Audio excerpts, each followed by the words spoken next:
भाई आपने foreign actors के साथ काम किया है, मतलब गर्ल्स के साथ? हाँ किया है। तो हाउ कैसे डिफरेंस कैसा होता है इंडियंस में और फॉरेनर्स में, क्या डिफरेंस दे है? Are very open, very open, very मतलब they are trying to make me more comfortable.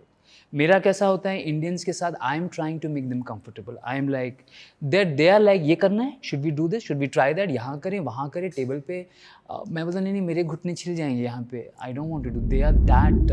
तो आप थोड़े नर्वस होते हैं उनके आगे? I am not nervous, I am like, क्योंकि मैं कंफर्ट जोन में खेलता हूँ और वो लोग इतने फ्लेक्सिबल होते हैं कि they are like let's do this, let's do that. कभी कभी हमने सॉफ्ट फिल्में भी की है, उसमें भी वो फुल करना चाहते हैं। अच्छा। वो बोलते हैं I am so aroused by this guy कि मैं तो आप कुछ भी करवा लो, आई एम ओके, क्योंकि डायरेक्टर उसको छुपा रहा है।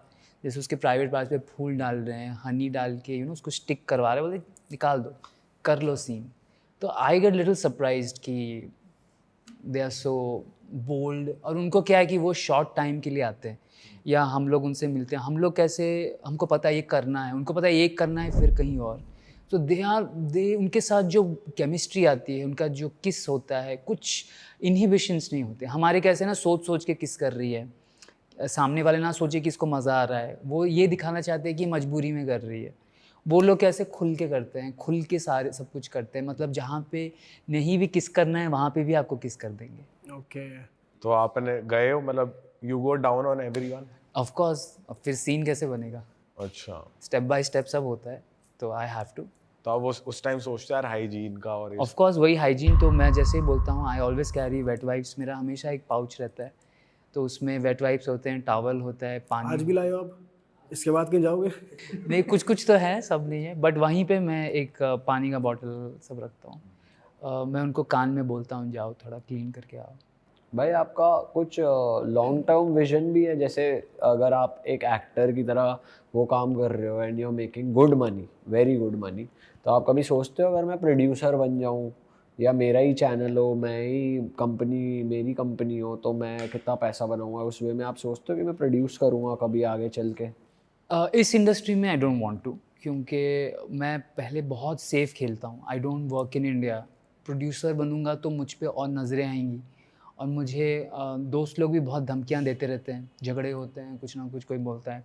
मैं तो अभी किसी के घर भी जाता हूँ ना, मैं एक सेफ्टी बाइट लेता हूँ कि वो कैसा? डोर खोल रही है, मुझे अपने घर पे लाई है। मैं 4-5 सवाल करता हूँ। मैंने 1-2 ऐसे रील्स भी बनाए हैं कि रील्स बना रहे हो आप, अपनी मर्ज़ी से बना रहे हो मेरे साथ। तो मैं अगर प्रोड्यूसर बनूँगा, मुझे लगता है कि लोग मुझे परेशान बहुत करेंगे, क्योंकि मुझे पता है मेरा ओटीटी बहुत जल्दी बूम कर जाएगा, क्योंकि ऑडियंस का एक फेथ है, एक्ट्रेसेस का फेथ है, तो सबका मार्केट डाउन हो जाएगा। मुझे सब बोलते भी है, कुछ लोगों ने तो बना के रखा है, मैं बस साइन करना है, बट मुझे नहीं करना है। तो as a producer I don't see myself. अगर मुझे टेलीविज़न या फिल्म्स में प्रोड्यूस डायरेक्ट करने का मौका मिले, मे बी। बस इस इंडस्ट्री में मैं एज एन आर्टिस्ट काम करता हूँ, दैट्स अबाउट इट। तो एक्चुअली लिमिटेड है ये, ऐसा है कि अभी है, फ्यूचर का मुझे पता नहीं। इट्स आपने एनल सीन्स भी ट्राई करे? कभी नहीं किया एक्चुअली। वो क्या होता है कि it's not very easy, you need उसके लिए, मतलब बातें बहुत हुई है, but most of these actors are inexperienced. तो उनको समझाओ, रिझाओ, उनको दारू चाहिए, ये चाहिए, सेट पे दारू वारू मिलता नहीं, तो हम सोचते हैं यार ख़त्म करो, दूसरा सीन है। तो फॉरेनर्स के साथ? उनके साथ भी नहीं हुआ है अभी तक एक्चुअली। मैंने एक बार ट्राई किया था, तो मैंने एक चीज़ देखा था कि हुआ है, बट सीन में कभी नहीं किया, क्योंकि उसमें बहुत कुछ एक प्रोसीजर होता है। आपको एक डूश बैग चाहिए, क्लीन करना है, बहुत कुछ है। अब ऐसे तुरंत नहीं कर सकते, उसके लिए प्रिपरेशन चाहिए, उनको रिलैक्स होना है, माइंड में 100 बातें चल रही है, और आई डोंट नो, हमने किसी को पूछा भी नहीं है इसके बारे में, तो आज तक तो नहीं हुआ है, अफसोस।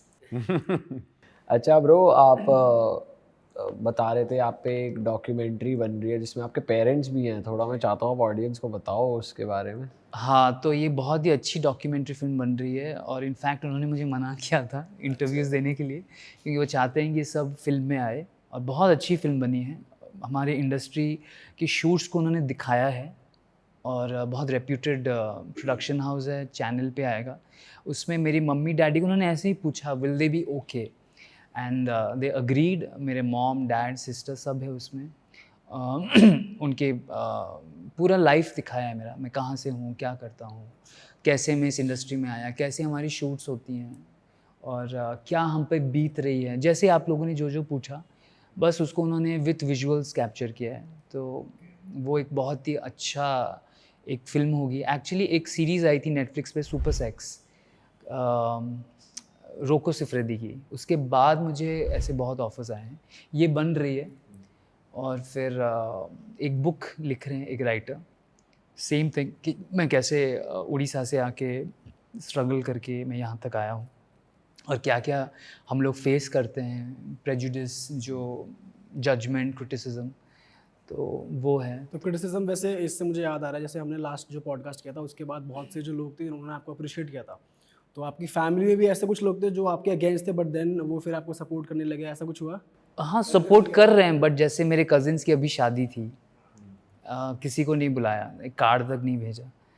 तो my sister was very upset कि चलो तुम तो चलो बदनाम हो, तुमको बुलाएंगे तो बातें होंगी, I am the oldest, I deserve. तो वो उसको बहुत बुरा लगा, she cried and all, but they were also, I understand them, I don't blame my relatives, क्योंकि उनका भी माहौल अलग है, सब टीचर्स हैं, प्रोफेसर्स हैं, दे डोंट वांट अनवांटेड बातें। मेरे होम टाउन में तो अभी भी धमकियाँ आती हैं सब दल वल से कि आएगा तो उसको मार देंगे या जलील तो करेंगे। अब जाते ही नहीं हो? मैं तो गया ही नहीं कब से, और वहाँ के न्यूज़ चैनल्स पे भी बहुत डिस्कशंस हुए हैं मुझे लेकर। तो रिलेटिव्स तो बात ही नहीं करते कुछ, और शादियों में तो बुलाते नहीं मुझे, ना ही मुझे, मेरे फैमिली को भी किसी को नहीं बुलाते। उनको लगता है कहीं ना कहीं आएंगे तो शायद टॉपिक उठ जाएगा। और ये धमकियाँ फैमिली को भी मिलती हैं क्या? हाँ, मेरे सिस्टर को बहुत परेशान करते हैं। मतलब जैसे अभी राखी था, उसने एक फ़ोटो डाला, उसको बहुत ट्रोलिंग की। वो भी पहले डालती नहीं थी, बट वो बोल रही है अब कितना हम इतना अच्छा मौका, माहौल है, हम सब इतना खुश है, वो डालती है, फिर उसको लोग परेशान। मेरे फादर को मेरे फिल्म्स ही भेजते हैं लोग, पूरा क्लिप्स ही भेजते हैं। That's very disgusting, but it's okay, but and they have accepted मी। और पापा तो अभी जैसे हम लोग कहीं भी जाते हैं तो हम लोग कहीं बैठे हैं, लोग आते हैं सेल्फीज़ लेते हैं, तो पापा भी देखते हैं कि इसके भी सेल्फीज़ ले रहे हैं, क्या क्या पूछ रहा था, क्या बोल रहा था, मुझे पूछते हैं कौन से सीन की बात कर रहा था वो? कौन सी फिल्म देखी है। मैंने बोला पापा इतने डीप में मत जाओ। फिर मम्मी, मैं, पापा सलोन गए थे क्योंकि पापा को बीमारी है, तो उनको हर टाइम 2 साइड पे लोग चाहिए। He has Parkinson's disease, he is on a wheel chair. तो सलोन लेके गए थे, तो मम्मी जाती बोल, देख तेरा फ़ैन, देख तेरा फ़ैन, सब तुझे देख रहे हैं, ये तेरे पास आ रहा है, आ गया। फिर वो आया, सेल्फी लिया जो भी, तो देख तुझे देख रहा है, देख तेरा वीडियो खोल के देख रहा है, ओह गॉड यहाँ पे भी देख रहे हैं। तो मम्मी भी बहुत फ़नी हो गई है, इन्जॉय, मतलब देखती, देख तुझे देख रहे हैं, तो ये सब आजकल हो रहा है। अरे वाह, आपने ये वीडियो यहाँ तक देख ली भाई, तुमने हमारी मेहनत सफल कर दिया, तुम ही लोग हो असली रियल हिट। और अगर आपको बहुत मज़ा आ रहा है ऐसी क्लिप्स में, ऐसी वीडियोस में, तो फटाफट जाइए प्लेलिस्ट पे, बिंज वॉच कीजिए, सारी वीडियोस देख डालो और मौज काटो। That is it. हम मिलेंगे नए पॉडकास्ट में, नए क्लिप में। Till then bye bye, see you, take care, do subscribe.